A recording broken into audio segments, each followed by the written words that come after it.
Welcome to the dropped kickoff, everyone, for another week. It's a beautiful Wednesday evening.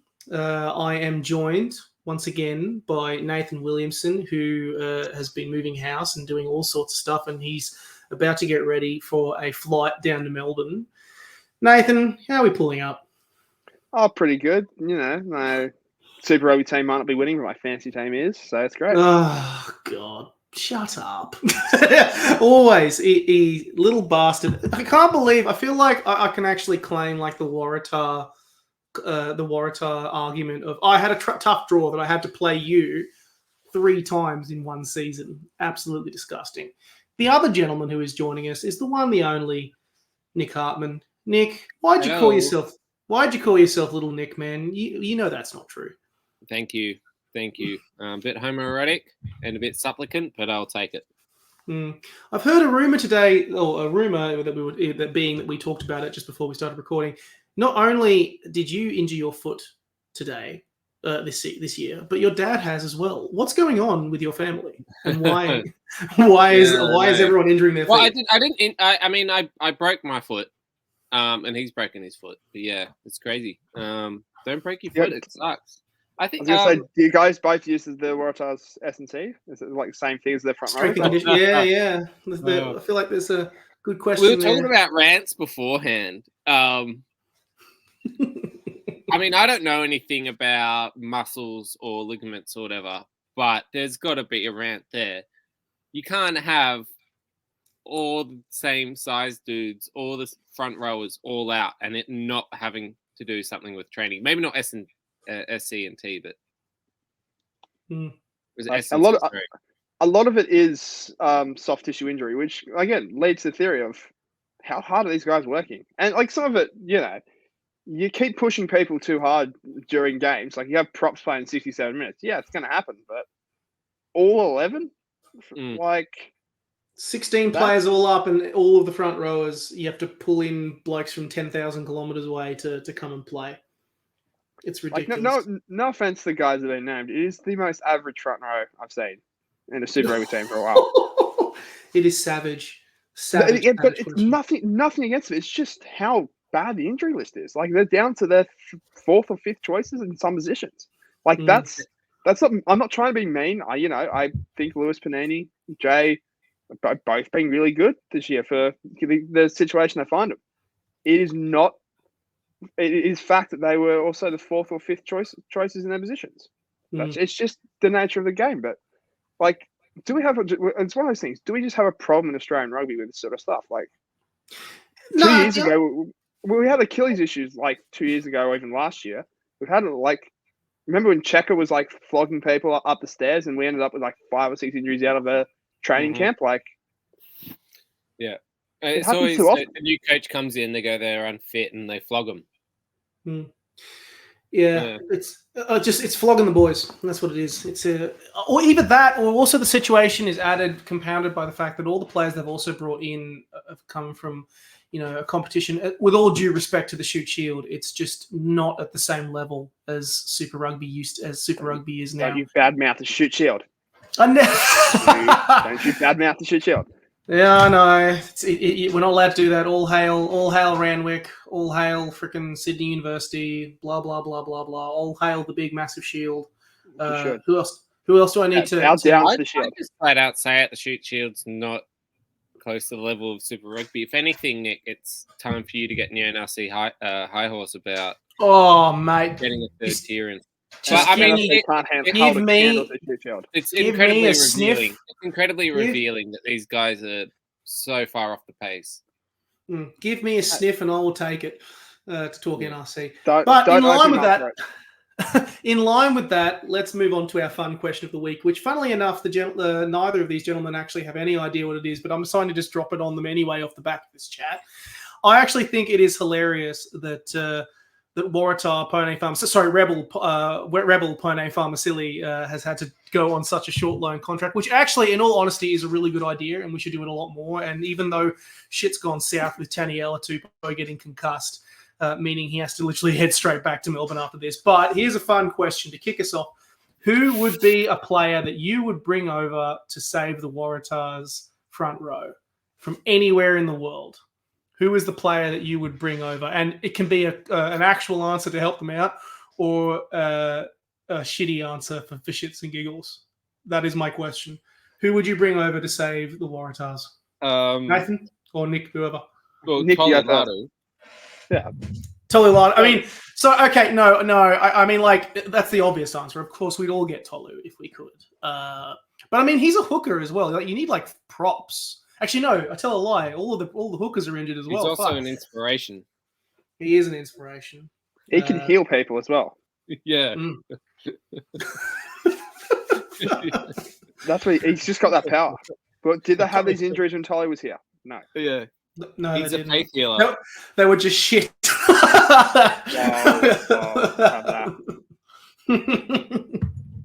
So Tolu, Nick, is Nick's answer. Nathan, can you do any better than Tolu? I was just going to say the Hulk or someone like that. I can't beat it. It's the closest beast that can get close to Tolu, but you have the Hulk packing down.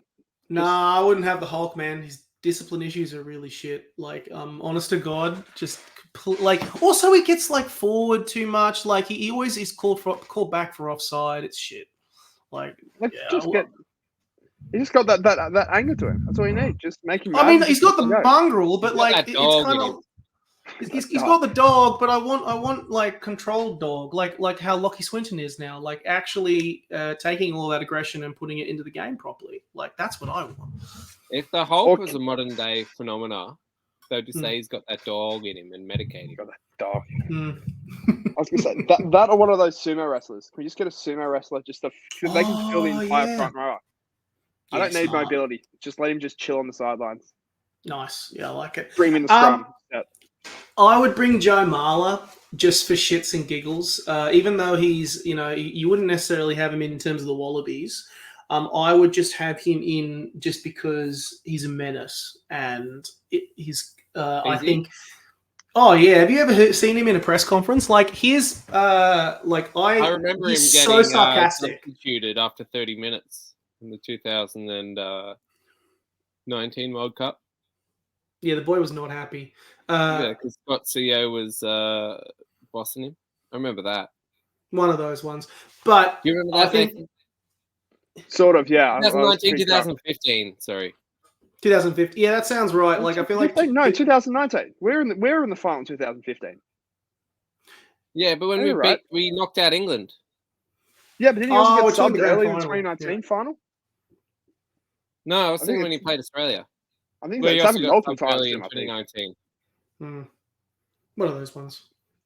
Either way, I think also with all due respect to the Australian rugby press media, just dealing with sarcastic Joe Marler, even though they dealt with Eddie reasonably well, I reckon.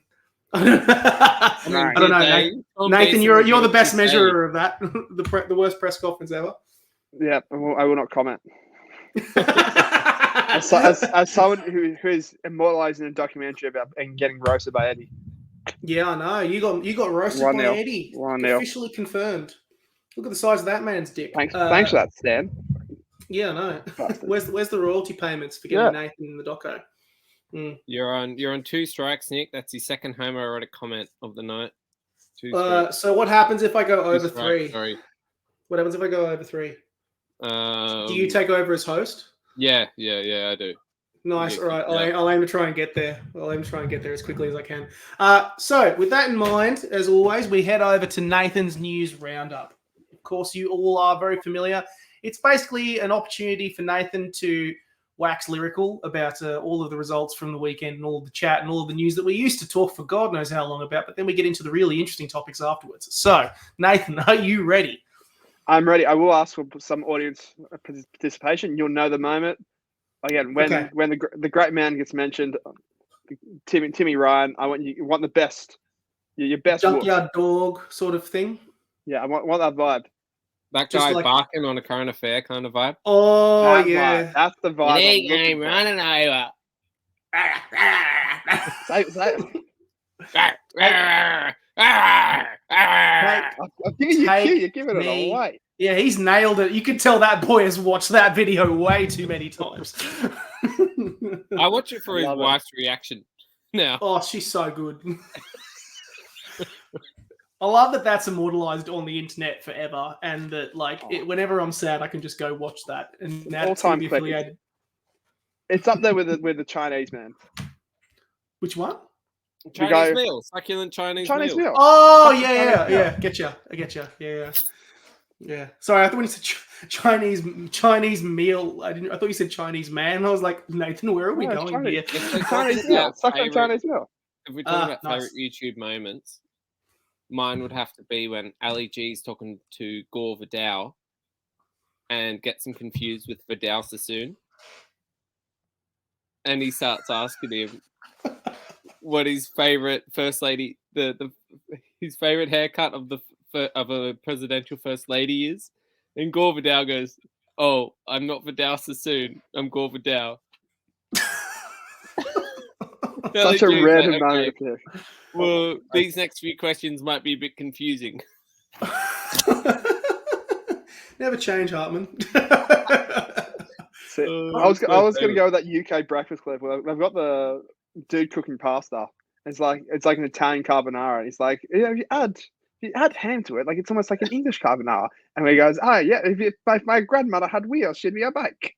And both commentators just start pissing themselves laughing for 2 minutes. It's an Italian chef, and they're like, "It's a pretty good saying. I love it." But I just love the anger on his face. Like what? Like it was like someone just insulted his family by daring say it's like an English carbonara. Oh, that's so triggering. Almost reminds me of like a Little Britain sketch. You know those ones that you could not get away with these days, but at the time you were just like, "Fuck!" It's just literally built off racism. It is. All right, sorry. Weird to watch now, yeah, isn't it? It's so weird to watch. Like, I mean, it is funny, but it's not like ha funny. It's like, to quote The Simpsons, it's just like, ooh, that's on the line funny. Like you can't. I don't know if you could get away with that these days. Some of that stuff. Anyway, sorry, Nathan, we've got sidetracked. Are you ready? You have 90 seconds. Yes. Oh, no, give me 60. Back myself. Oh, 60. Back myself. He's backing himself. Okay, your time starts now. We start in Auckland as Peter Simon Parker webbed his way over for the Chiefs as I came away with victory over Waratahs Pacifica. In Melbourne, Andrew Keller, do you know the way? Got the Rebels off to a good start before the Queenslanders saw red as the jocks bullied the nerds and let the junkyard dog eat. Dog! Wow. Where was the Wolves? In Wellington, Josh had the Hurricanes wanting Morby, but it was Harry Kenny Plummer that got the Blues out of the shit and into the top of the ladder. Sevu Reece Lightning lit up Dunedin, but it was Miller time as Cam kicked the Landers home and the Students into a 3-day bender. In the wet, we think the Brumbies won, but couldn't tell through the sludge in the jerseys. Don't know. Still waiting for a result on that one. In the West, it was Chase Tito over for a try as the Force blew the draw away with Bill and Ben Donaldson, the flower pot men, holding out the weeds and the draw to win. In the Pac 4, the Canadians had the Aussies saying, McKinley Hunt, the front row cook for 5 tries in the victory. Time. Bang! Exactly nice. 60 seconds. Nicely done. Well, we heard all that about woofing and queuing, and you guys gave me nothing. I just shouted dog really loudly. Blame Hartman. He did jack shit. We literally, I called you the wolf. You gave the wolf beforehand, and nothing came. When you say junkyard dog, I do not bark. I just say dog. Really, that's my natural. We're working that for next week. Sorry, I need to work on. Full credit to the boys. It's an 80-minute performance. Let's go. Full credit to the boys. Well, with that in mind, we'll jump over to our key topics that we're going to talk about. First of all, Nathan, I know you and I really love to talk to wax lyrical about the Wallaroos, and I think that we've got plenty to talk about in terms of regards to that first Canada game, and also the first kind of period of kind of idea of what we think that things are going to look like under Joe Yap. What were your first thoughts, feelings, opinions on this match? I have thoughts, but I want to know your thoughts because you were actually at the game. I mean, first and foremost, like we look at Canada and go, it's not really a rugby playing nation, but from the women's side of things, absolutely. This is where all their money and all their resources go to. So to get beat by a side like that, they're a fourth, we are fifth. It's not that much of a shock. They're also coming from an extra test than we were. This was the first test for a side who have only been in camp for like 8 or 9 days. But there was signs of life. Like they play exciting rugby. They try and throw the ball around. They have exciting edges. They have back rowers that can do crazy shit with the ball. Like it's what you want. They have that ability to keep it alive and really test teams when they're on. It's just that execution wasn't there. So like there was good signs, but once that's all cleaned up, like they're going to be an exciting side to watch. I do agree. I think that the key things that Canada did to beat the Wallaroos was effectively their set piece was so well drilled, like to a point. Note to everyone, and I feel like, this is the second time I've mentioned this in as many hours when it comes to podcasting. If you haven't gone, like if you want a good example of how like a solid set piece working, go watch the Canadian team in this match because they literally were all over the Wallaroos in the first 20 minutes when it came to scrummaging, when it came to the maul, when it came to just being organised in the set piece and around the ruck. They were really good. And then the only other thing was just you could tell that it was a newish side because some of the decision-making at critical moments wasn't very good by the Wallaroos. But like after that first opening 20 minutes where Canada scored the 3 tries, after that, the game was pretty even Stevens, in all honesty. The only reason why the Wallaroos fell to the standard they did was because that first 20 minutes, it took them a little while to get going.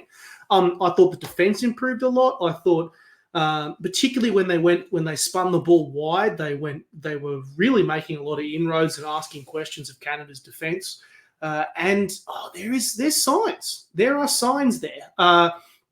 There's a lot of idiots who I had the misfortune of running into on Twitter afterwards who were all like, it's not good rugby, blah, blah, blah, but just shut the hell up. You don't know what you're talking about. It's clearly the first test under a new coach, and it's clearly, like, they were clearly trying some things out. And while I was optimistic, I thought that maybe a win might have been on the cards. I underestimated Canada in my own head. So things will come. I'm optimistic that this weekend against the United States, we should see an improved performance. And looking at the squad, Nathan, if you had told me at the start of this year that there would be not a single Queensland Red in that starting side, I would have said no fucking way. But here we are. There's Lloyd Kramer in the bench, but starting side, not a single Queensland Red. Mate, it's full blue, baby. That's what we want. I mean, and special mention, Caitlin Hall will become the youngest ever player to play for Australia, in men's or women's Test rugby. Like, she's a freak. She's the type of player you got to keep around. Like, she could be that. Like the best way to sort of describe it is you look at WNBA and Caitlin Clark came in, killed it for college basketball there.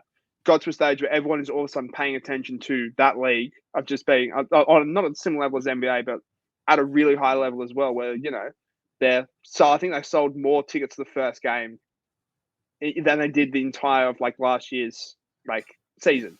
What I'm trying to say is if you have a single person the Wallaroos did.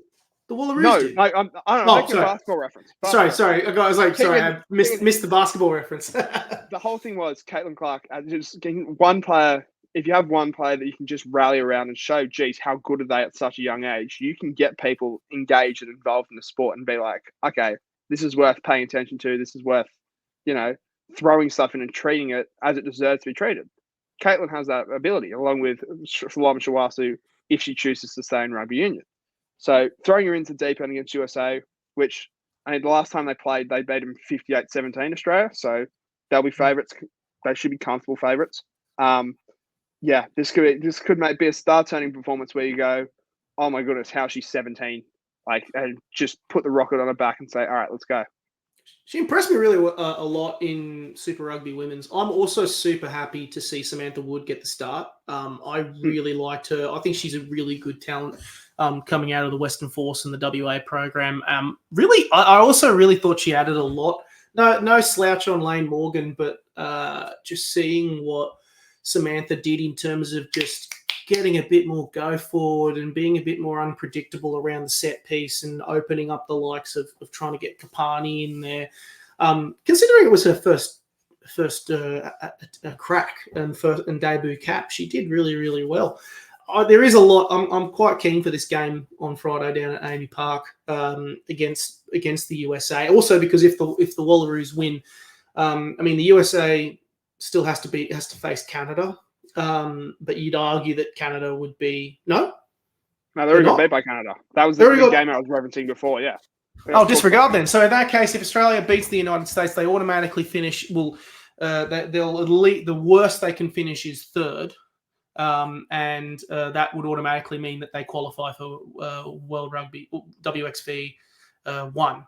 So their first key goal would already be reached, which would take a lot of pressure off for that upcoming test with the Black Ferns, because I know that getting a Black Fern scalp is very high on the agenda of Joe Yap and all of that Wallaroo program.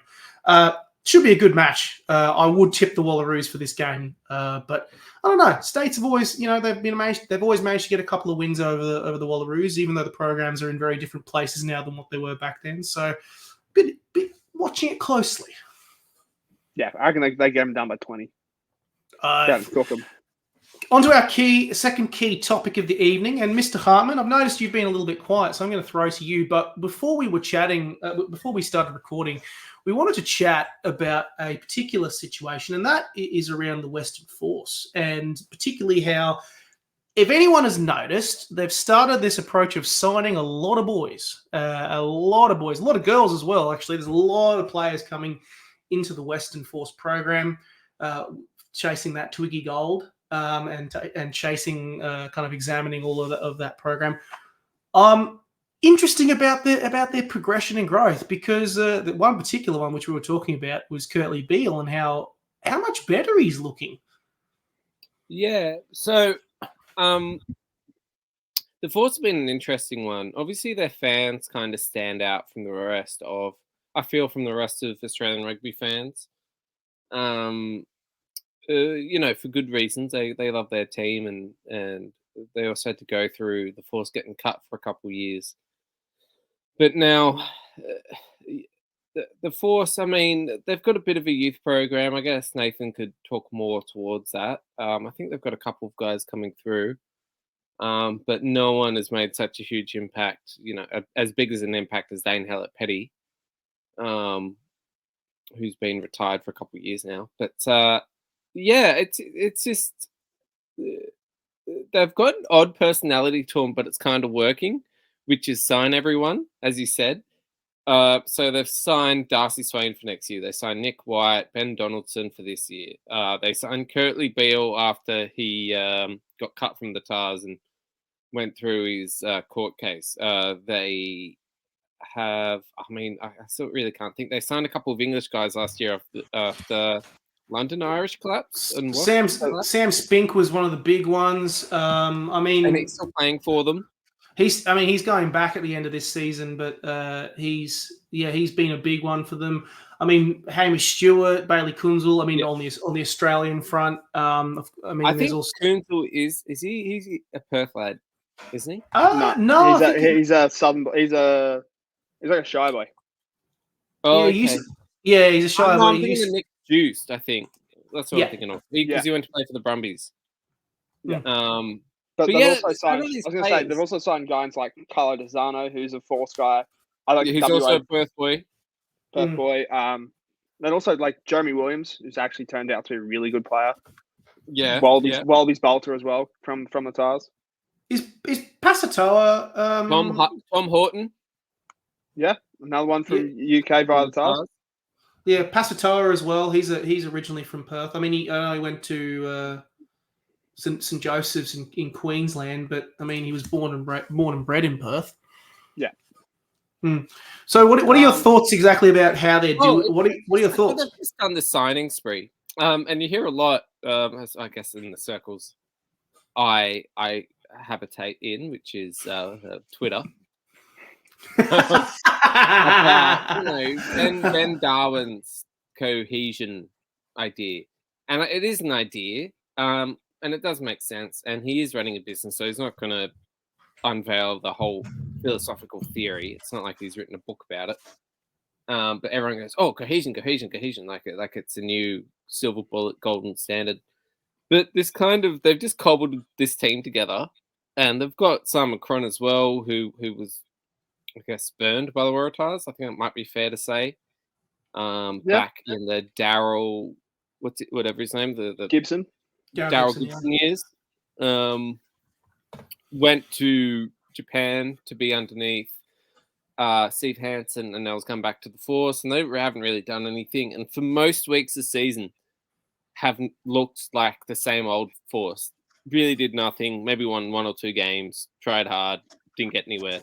But now they're looking better and better. And the good thing is that they look a lot better when they play in Perth. And yeah, I really kind of like it because it's unlike any other Super Rugby team. They are the disruptors, to use that awful term, but they are. Kurtley Beale's looking really fucking good. Donaldson's looking really good. I remember when he left the Tars last year, and it was like, well, he's probably the 3rd best out of Edmed, Harrison, and himself. And now he's looking really good. Nick White's still killing it over there. Yeah, it's just crazy, and I really like it, and I just really kind of want to talk about it. Like, would they, I mean, they've got to keep some kind of stability, or, to use the C word, cohesion. I still think about Falau Faenga went over there for a year, and then just, it's kind of like fucked up. Like he fucked off. It's like a layover. Literally, it is a layover to Europe for a lot of the players, I feel sometimes. Go back to those English guys. They stayed for a year and they went home, except for Sam Spink. But yeah, just it's great. And I saw someone say again on Twitter, "Oh, now the Tars probably aren't going to get in the finals, so all my money's behind the Force now because they could sneak into 8th." And of course, they beat the Drua on the weekend. But yeah, it's just I don't know. I think it's really cool. That's it, really. I think I'm just going to say, to add my 2 cents, I think what the Force do really well, and it's something I think I've heard a couple of players talk about, is like bring all those guys in, whether bringing Australians back from England, other Australians over that might not get a chance. Is the reality is when you're in Perth, there's not many people have families over there, in the sense of like those traveling people over. So a lot of time you're going, I don't know anyone else. Oh, I know my team. Hey, let's go bond together. Let's go, let's go for a surf. Let's go to the park. Let's go to the pub together. And you build that connection that way. You build that culture that way. In terms of cohesion, may fly in the face of what we've kind of just talked about. I'm not the biggest believer in it, in the sense of, I think a lot of the time they go, oh, well, this national team, it had 8 Barcelona players, and that's why it won, because they all know how to play together. It's like, well, they all know how to play together because they're the best players. Like they've had success. The reason they got picked is because they had success at Clubland. Then they all just happened to get picked. They're the best players in the world. Like they're always going to have success regardless of where they came from. Like they all probably got picked for Barcelona because they played together in juniors. Like they're all just happens to be just the best players. And like so in the sense of like Kurtley Beale comes in, on a Wednesday, gets 4 or 5 training sessions into him, and as all of a sudden gets player of the match. Like kind of flies in that. Like good players just come out and shine. And there are definitely players. When you look at other teams, for example, like you look at the Waratahs. Some of those players have been together for years. Still doesn't deliver the results that you want. Like, but in terms of what the Force do, I like that idea of just turn WA into a fortress. Come over there and say, hey, if you want to try and beat us over there, yeah, good luck. We're gonna. It might not be Fiji hot or, Tonga hot or Tonga wet, whatever like it was over there, but screw it. If you're coming over here, we're gonna give you a run for your money. So I like what they're doing over there. They got a good little little culture by building. I do think until such time that, I mean, they are building a lot of players. We cannot deny that there is a fostering a really positive local academy there. I mean, I've followed the Fortescue Premier Grade for a while, and they've been doing a lot to try and improve it and build it out. It's gone through many iterations. You can watch it on Stan. Yeah, the quality is genuinely improving. If you do take the time to go and watch a game or two, the quality of the rugby is getting a lot better down at Premier Grade level. And they've done, they've made a lot of changes at that level, obviously trying to also, of course, you've got the academy, the women's program. And I think the women's program and the growth, for example, especially during Super Rugby Women's, is a good indication that this particular strategy of bringing in a whole bunch of really experienced heads to partner with talented growing prospects is a good way forward. I think it's going to take a little bit longer with the men's program until such time. I mean, I remember that there was a game, I think it was when they beat the Kings in Perth back just before they got the cut from Super Rugby, and more than half that squad was all born and had come through the Force program. And that kind of gives you a sense of how far they're coming back from now, considering how all of that stuff. But I love that idea of them just pulling players from everywhere, and it feels like a key draw, like a retort on some of the players that are overseas. And if they can keep signing good quality talent, you can go a lot further. On the point of the whole cohesion argument, which we've kind of been talking around a little bit. I mean, I've spoken with Ben quite a few times, both within multiple different, whether it be talking relating to some of the stuff that he's done, for example, with Gold Digger, with Gold Digger's documentary, or outside of that. I think the cohesion case is I think it's very much a case by case basis. And in teams where there is a clear, like, I know that it's trying to actually figure out the exact stuff could be quite confusing. There was a great point that he talked about on a Raw Rugby podcast last year with Harry Jones, where I know you can boo. We've got to bleep that out. We can't advertise rival podcast. Yeah, we're not allowed to advertise. But he asked Harry, "What's what do you think was the key thing that threw off even the most successful teams?" And it literally came down to wearing an alternate jersey. Like if a team could lose. Like a team that was wearing, I know, Nathan, you're looking at me like, what the hell? But like, if you wore the alternate jersey, you had a higher chance of losing. As an example, that just feels like a weird statistical anomaly as well. Yeah, but it just comes down to a feeling. It can also come down to a feeling point. Is that the cohesion and the examination? I reckon it's case by case. There are some instances where you cobble a bunch of players together, and it can work really, really well. And there are other instances where, like you allude to, Nathan, I mean, let's look at the New South Wales Waratahs and compare the men's and the women.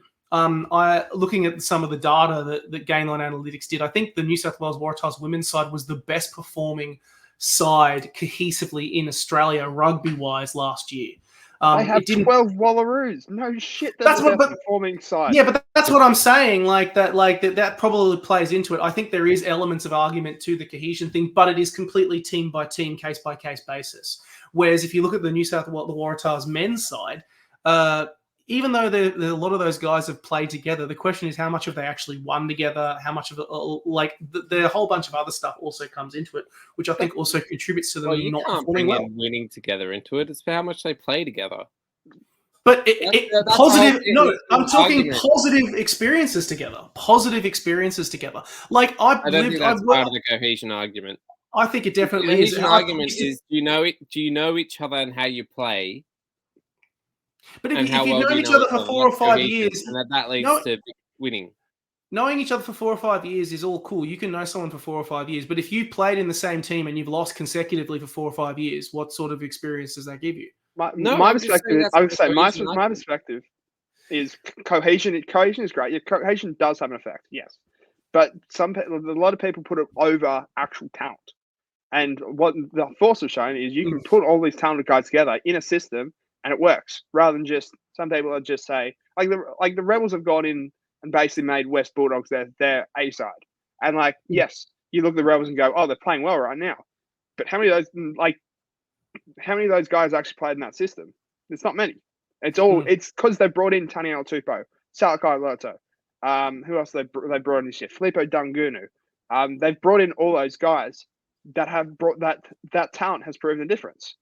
Mm-hmm. Yeah, now you make the argument they played together at the Reds, but it's talent beats cohesion. But there's a certain section of people who think that cohesion is the be all end all, and that's where my perspective comes in. I mean, like talent beats everyone. I think that's the thing that look, the whole idea of it makes sense to me. My issue with it is that it's just kind of got, Ben Darwin says about cohesion. And it's like, but because he never says anything because that's his business secret. It's like his secret herbs and spices that he sells to corporations and whatnot. So he's never going to talk about it. It's not like a philosopher who's got a new book out who talks about the ideas that he has. And he goes, I expand on them in my book. And that's just kind of what annoys me about it. Because there's a lot that goes into a team that wins well. There's talent.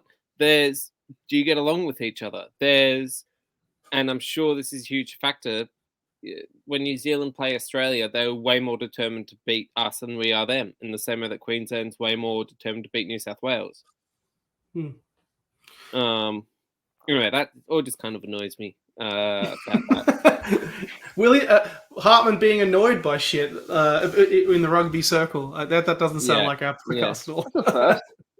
It's a first. Yeah, I haven't heard that before. Thank you. I'm very positive and passionate about many things. Just not rugby. Just throw it. I tell a lie. You've been positive. I tell a lie. You've been positive about the Force, and you like what they're doing. I think that's really cool. I'm really positive about. If you want this, Nick, I really love that the Reds look so much better with Kiss as coach, which proves that there's great Australian talent out there that's not necessarily in Australia, and also that the difference a coach can make. That's very positive.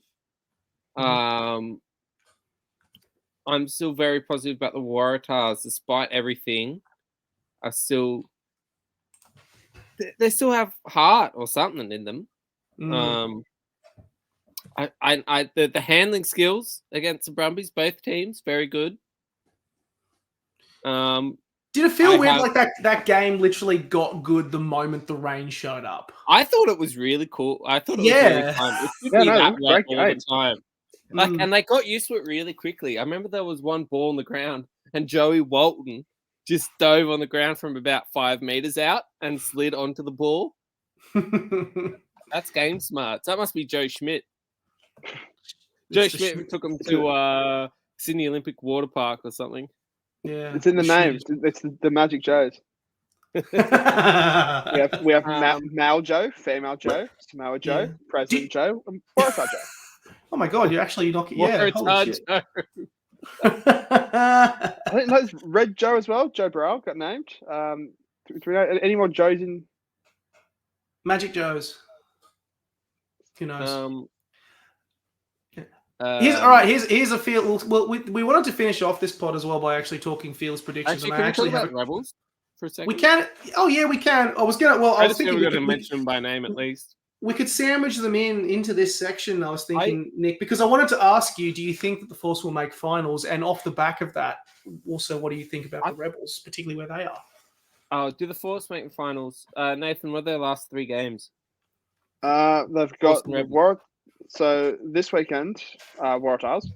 So you think like that game will decide. I think one team gets knocked out. Whoever loses, and then they go play the Reds at Suncorp, and then host the Brumbies in Perth. Ooh, okay. So I'm like for the first 2 games, beating the Tars, losing against the Reds. Brumbies, I don't know. I think probably the Brumbies win because the Brumbies either. That could play like a loose potato, or they're the usual Brumbies self.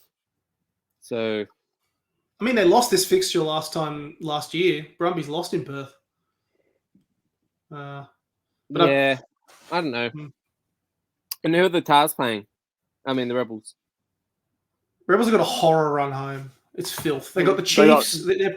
The last home game of the season, which is the Chiefs in in Melbourne, followed by them going on the road to face the Brumbies in Canberra, and then finishing off by going to Fiji to face the Drua. Oh my god! Not since the Waratahs draw have I seen a run home that bad. It's rough. What's Waratahs draw? They've got Reds in the last round. Actually, the Waratahs have a decent run home, but it's a lot better than it's just considering how bad this season has been. I don't back them to still make finals. They could win all three. They're playing the Force in Perth. They're playing Moana Pacifica in Auckland, and then they're hosting the Reds. So yeah, they could definitely win two out of three, maybe three. Like they're not out of it. I mean, because the Force have lost Harry Wilson. The Rebels, the Reds, you mean? Yeah. Reds, sorry, yeah. Sorry. Absolutely wrong team. Doesn't even start with not even the same colour. Doesn't sound like us. Okay, but your question, what was it? Would the Force make the Well, finals? we asked if the Force would make finals, and then we kind of wanted to segue into the Rebels. So the Force, if they beat the Tars and lose their other two games, then their results to go their way. Yeah, then the lead results, because they're in striking distance of the Drua, and the Drua have 2 out of 3 games at home to finish off. Well, I guess what's in the Force's favour is that they've only got one away trip, and it's in Australia. Agreed. The Brumbies might also have been qualified, and they'd be like, we want to take a foot off the pedal. I don't know. No, honestly though, because it's a 5-hour flight. They're in striking distance. Yeah, but also we have to take into consideration that last year they also had to rest players under requirement for the Wallabies program, and it was key players. I think they won't because off the back of the Hurricanes loss to the Blues, the Brumbies are actually in striking distance of second. So they actually, if the Hurricanes drop another game and the Brumbies cash in for the remaining 3 weeks, they could finish in second and have a home quarterfinal and a home semi-final. So that is actually like a legitimate prospect. And considering the Hurricanes, I think they've got Moana Pacifica this weekend, but then they have to play the Chiefs in Waikato, and then they have to play the Highlanders at home. So as much, I think... So 2 wins. So I back the Hurricanes to win 2 out of 3. I don't see the Brumbies... If the Brumbies win 3 out of 3, which they are very capable of doing, they are actually a legitimate shot of claiming second spot. So, well, maybe the Force will get 5 points. A win and a bonus point for losing against Brumbies. That will be my prediction. There you go. Do we think the Rebels still make it? So, sorry, the Rebels playing Chiefs, Brumbies, and Fiji. Yeah, they're currently sitting on 25 points. So they're 10 points. So I think the team that can knock them out is the Moana Pacific is on 14, Force are on 15, Crusaders on 14, Tars on 12. Rebels are currently sitting on 25 points in 6th. I mean, our friend and resident Rebels fan, Dylan, said is that after an absolute shit performance we expect them to do well, the Rebels will be playing some team you expect to do them, and they'll win. So I think they might have a win in them. One more win against Brumbies. Ooh, that's a bold prediction. I reckon the Rebels have enough points as it is. Like, I reckon that 25 has been enough the past 2 years. I think the other teams behind them are that inconsistent that people will just lose steam. And that's a great point. Is there like a Super Rugby predictor table? They do have a predictor a percentage chance of making finals at the end of every game, and I think if you type in who will win, and then it changes the table. I don't think so. I don't think it's on the Super.Rugby, but there might be a random app out there. That'd be sick. Nathan, do you have like a spreadsheet table? No. I just guess. Predictions and you type it in, and Nick can cut it, and then you can just until you type it in and give us the answer. I mean, yeah, if you want to try and get the last three, like predict the last 3 rounds, I can do that. All right, how about we do that as a fearless prediction to finish off the podcast? Let's predict the last 3 rounds, and Nathan has to get every single one of these details right. Shit. All right, so Nick, I guess we'll all come to a consensus. Yeah. Okay, so we'll kick off with round 13. I'm assuming we're all assuming the Hurricanes will beat Moana Pacifica. Actually, let's start. Hang on, Nick. Let's start. So at this.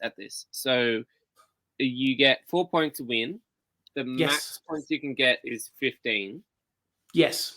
So the Blues are on 45 points. So Blues, Hurricanes, Brumbies, Chiefs, Reds are all going to be in the finals. Yes, I'd say the top 5 are set because there's a 6 point. Yeah, there's no way they can not make finals now. And then you got Rebels on 25, Highlanders on 23, Drua on 17, Force on 15, Moana on 14, Crusaders on 14, and Waratahs on 12. Correct.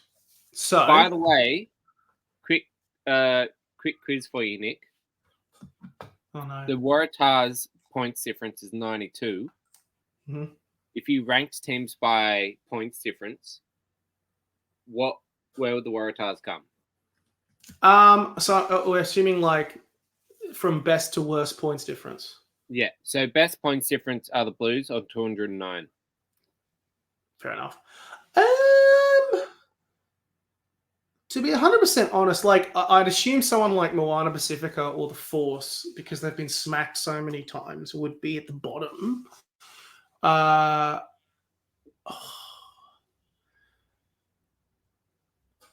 They'd probably be like 8th or 9th. Yeah, 8th. 8th? Shit. Okay, baby, let's go. Above, yeah. So they've been finals. By that technicality, Waratahs make finals. Waratahs deserved finals team. So it goes 5 points difference. Waratahs, Drua. Actually, no, sorry, 9th. I read this wrong. 9th. Because the Crusaders' points difference is minus 34. Really? Shit. Waratahs is minus 92. Fucking so hell. it goes Waratahs, Drua, Force, Moana, who are in minus 194. Jesus. When they've been flogged, they've been flogged. But they've won one more game than the Waratahs. So okay, well, let's finish this. Let's bring this home because I feel like we're doing that classic DKO of waffling into way too long on particular random topics.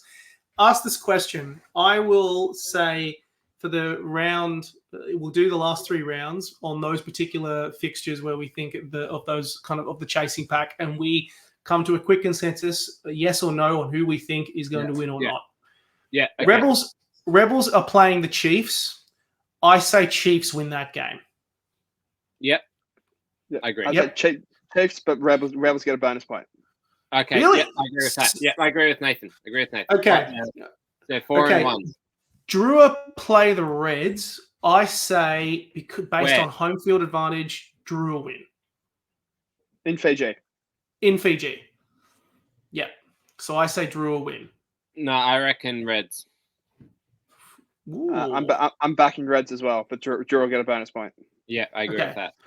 Brumbies are playing the Crusaders, so this is the Crusader one. I say Brumbies win at home. Funnily enough, they haven't beaten the Crusaders since 2009. That's a fun fact.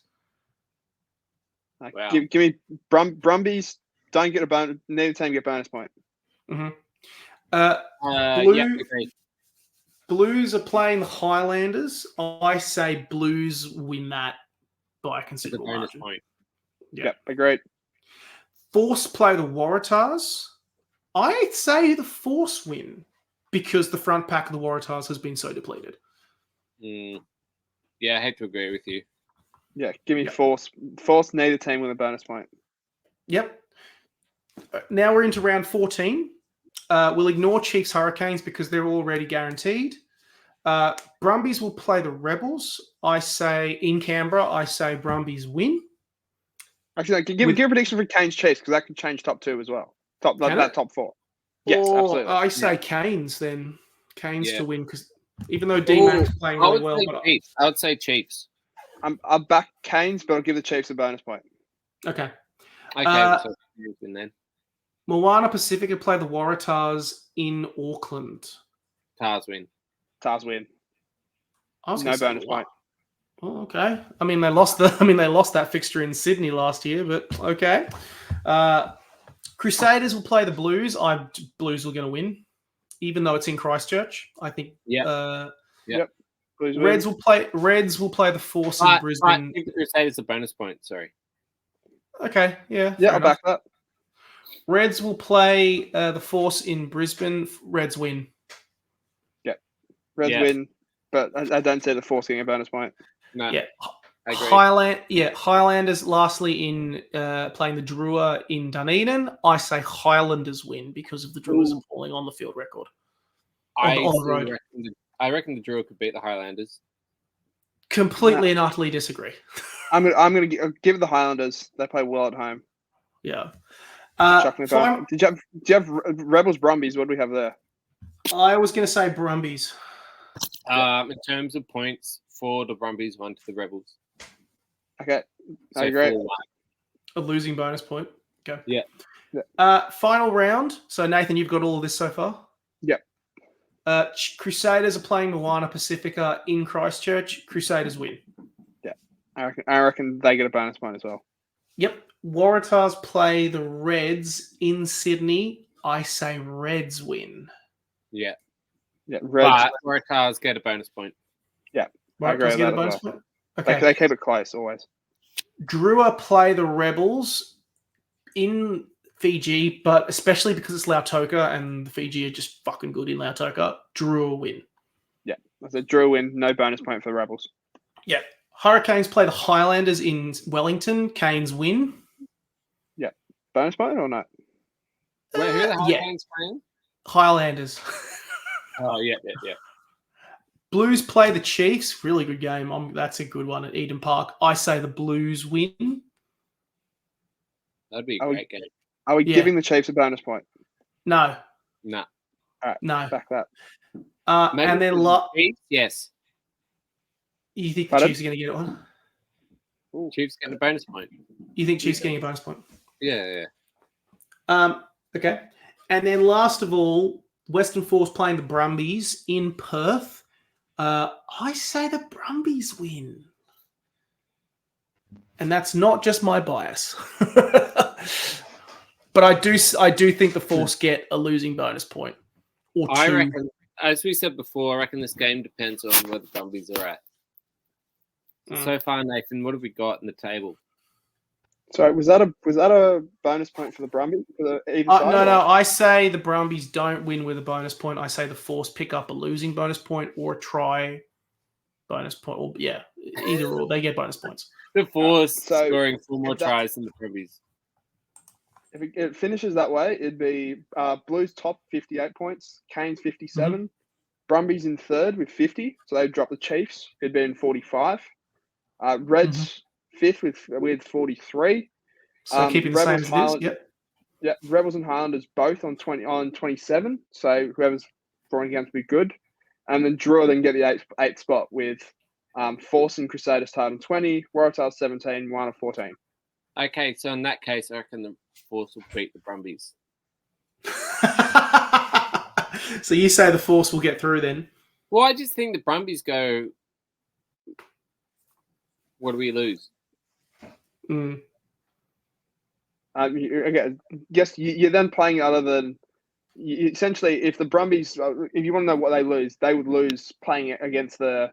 You essentially avoid the Reds in the quarterfinals, and then draw either the Rebels or the Drua. So Rebels or the Highlanders. That's worth fighting for. Interesting. And if the Force win that game, Nathan, do they overtake the Drua? Would need bonus point or for and against. And for and against, I mean, for and against is comparable because there's only 5 points separating them right now. But Bonus point? Oh, I don't know. Well, then if the draw got in, they'd just go to the Blues and lose. But I guess the Force would too. Yeah, the Force would be exactly the same. Hey, you never know. Finals. Maiden finals. You never know. You never know. Yeah. It puts us in an interesting position, even though I think we're all in agreement that the finals with 8 teams is a bit ridiculous when you think about it, because if the team that's only won 3 times can make finals, that's a bit strange. But at the same time, it does make this sort of stuff, very hypothetical stuff, very interesting. It makes games actually worth, like games between 9th and 12th actually have some of the most meaning on it this round. Like that's what it does at least. Yeah, like, during the middle rounds, it's a bit shit, but now it's actually like really entertaining. Yeah, no, I agree. I kind of hate the whole if you got to be finals, you got to be good, because the good teams will already be good. It just increases the jeopardy. In fact, they even should do a. I was also thinking about this. They should today. They should maybe do a 7th thing where you do, 9th place. But also, probably what they should do is more cups. You know how we were talking before about derbies that they should have? Yeah, the Star Wars derby, Honestly, the Indian. They should have more stuff like that. So the Blues and the Reds have the purple cup. Would be I just fun. think it'd cool. Yeah. It's something else to talk about. It's a bit of fun. It's a bit of banter. The marketing will never cease to amaze. Yeah. Yeah. No, but I do like the top 8. It does introduce a lot more of this stuff. And then plus if a team's on a good run, like the Crusaders, like if they got into the finals, you can't discount them, hey? No, just let them cook. Yeah, true that. Well, I think on that note, we should probably wrap it up, because it's been over an hour of chewing fat about fun hypothetical ideas, and that's what you come to this podcast for. Thank you, appreciate it muchly. I will simply finish off by saying that Nathan Williamson is a lucky git when it comes to the to fantasy rugby. Absolute trash. This man is currently going to be playing fantasy, and I have got knocked out of contention as a result of that. Screw you and everything you stand for, mate. You're never in contention. I hope to God you cut this out. I hate fantasy talk. I don't do it. It's the most boring fucking thing in the whole world. I hope you cut this out of the podcast. Redo that ending, please. He's mad. Are you messaging the chat? No, I was trying to bring it up just to show my phone. You got beat again. Yeah, so the folks on YouTube can see it. Yeah, screw. But yes, it wasn't letting. But alas, look, it's true though. It's like it's more annoying than the typical vegan chat. Williamson, you are my Jean Valjean, and one day I will defeat you. On the other small note, Mr. Hartman, thank you so much. Appreciate all of your pleasure time. No, thank you. To all of our listeners, we hope you had a fun evening chilling out with us, talking rugby and talking with hypotheticals. We'll catch you the next time round. Bye.